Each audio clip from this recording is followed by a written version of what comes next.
Mesdames et messieurs, bonjour et bienvenue au point d'information de la mi-journée. Tragédie à Yaoundé, une employée à la mairie assassinée.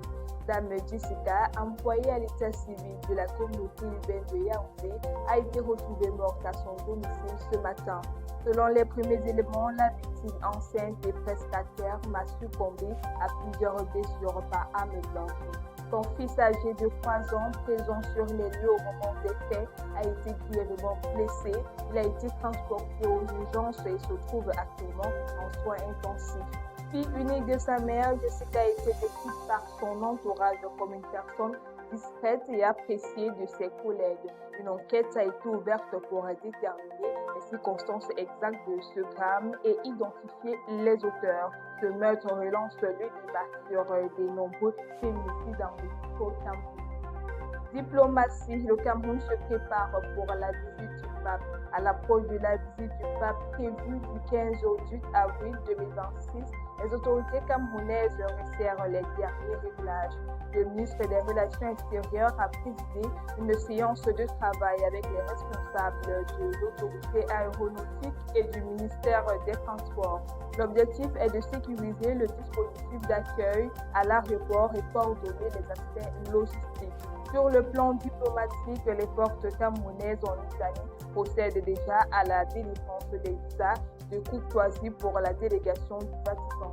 Quatrième visite d'un souverain au Cameroun, ce voyage revêt une portée symbolique forte. Le ministre a rappelé la volonté du pays d'assurer un bon séjour en misant sur la synergie de tous les acteurs mobilisés. En économie, le Cameroun est félicité par le FMI pour sa gestion. Le Fonds monétaire international a salué la résilience de l'économie camerounaise selon un communiqué du ministère des Finances publié le 6 avril 2026. L'appréciation a été formulée par le conseil d'administration du FMI au terme des consultations au titre de l'article 5.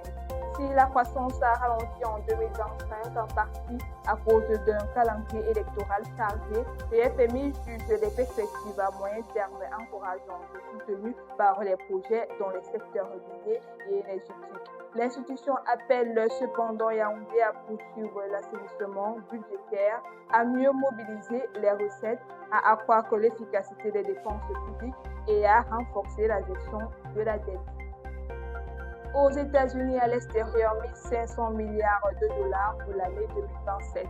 Le 3 avril 2026, le président Donald Trump a soumis au Congrès un projet budgétaire militaire pour 2027 de 1500 milliards de dollars selon la Maison-Blanche.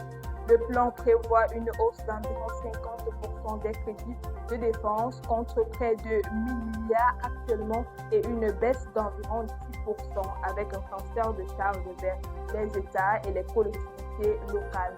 L'administration dit vouloir renforcer l'appareil militaire face aux défis sécuritaires. Le texte devra encore être validé par le Congrès où des débats sont attendus sur l'équilibre entre dépenses militaires et programmes intérieurs. Un projet qui place la défense au cœur des priorités de l'exécutif américain pour 2027.